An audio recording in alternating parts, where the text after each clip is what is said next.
99% of people that say stuff like that are not willing to do what it takes to make their dreams come true. The Marines have a saying, everybody wants to go to heaven, but nobody wants to die. And that's just real. At the center of bringing any dream into fruition is self-discipline.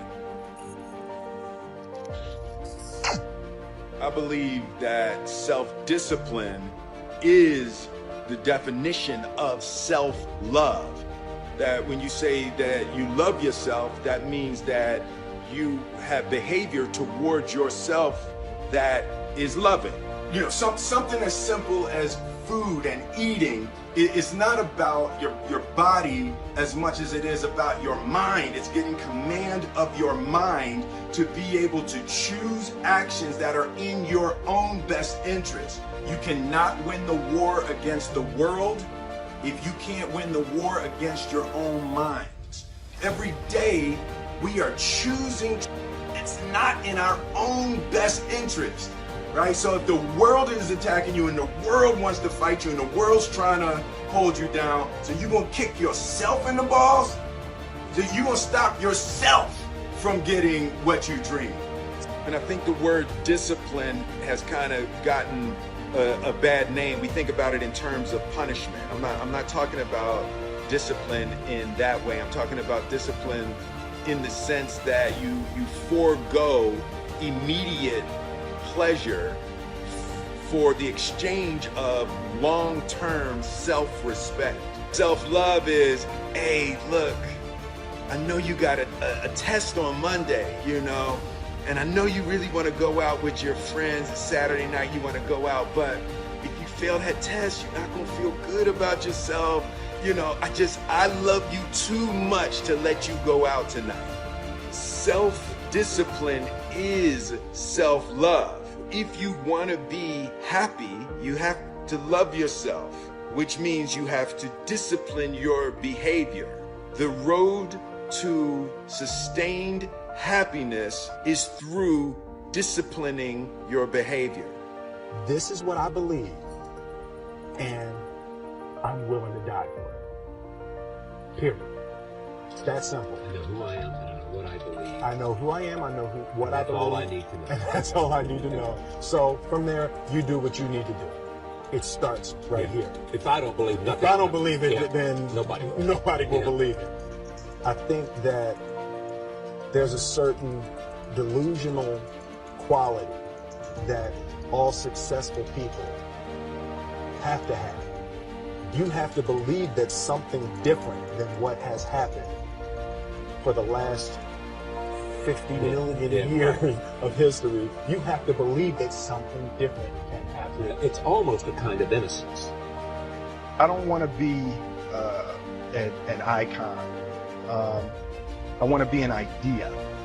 You know, I want to represent an idea. I want to represent possibilities.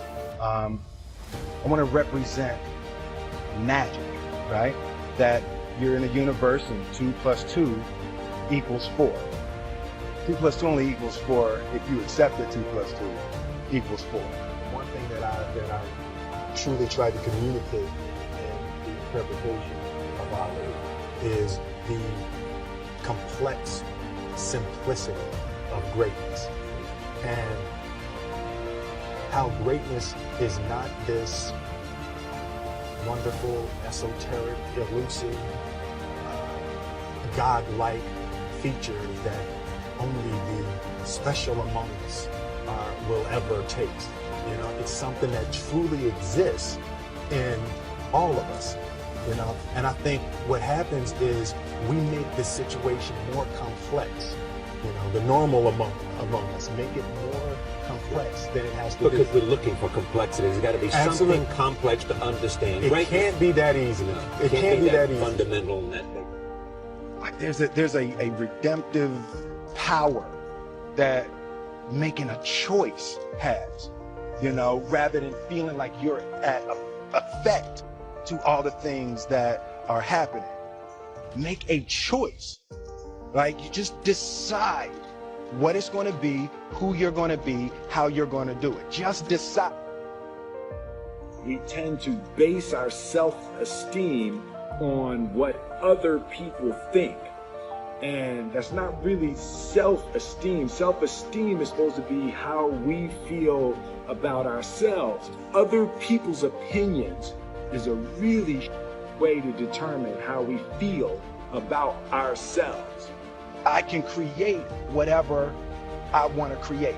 If I can put my head on it right, study it, learn the patterns, and you know, it's hard to put into words some real metaphysical, esoteric nonsense, but I feel very strongly that we are who we choose to be.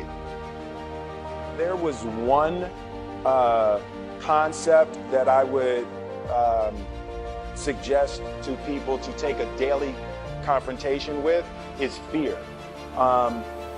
The problem with fear is that it lies. Why were you scared in your bed the night before? What do you need that fear for? Just don't go. Why are you scared in your bed 16 hours before you jump? Why are you scared in the car? Why could you not enjoy breakfast? What did you need that? The fear is fear of what? You're nowhere even near the airplane. Everything up to the stepping out, there's actually no reason to be scared. It only just ruins your day. You don't have to jump. And then in that moment, all of a sudden, where you should be terrified is the most blissful experience of your life. And God placed the best things in life on the other side of terror. On the other side of your maximum fear are all of the best things in life. You realize that the point of maximum danger is the point of minimum fear. You can't be scared to die for the truth. The truth is the only thing that's ever going to be constant. And you can't fear what might happen to you if you were to tell the truth. Because what happens to you if you don't tell the truth is worse than telling the truth will ever be. You don't try to build a wall. You don't set out to build a wall. You don't say, I want to build the biggest, baddest, greatest wall that's ever been built. You don't start there. You say, I'm going to lay this brick as perfectly as a brick can be laid. There will not be one brick on the face of the earth that's going to be laid better than this brick that I'm going to lay in this next 10 minutes. And you do that every single day, and soon you have a wall. And I think psychologically, the advantage that gives me over a lot of people that I have been in competition with in different situations is it's difficult to take the first step when you look how big the task is.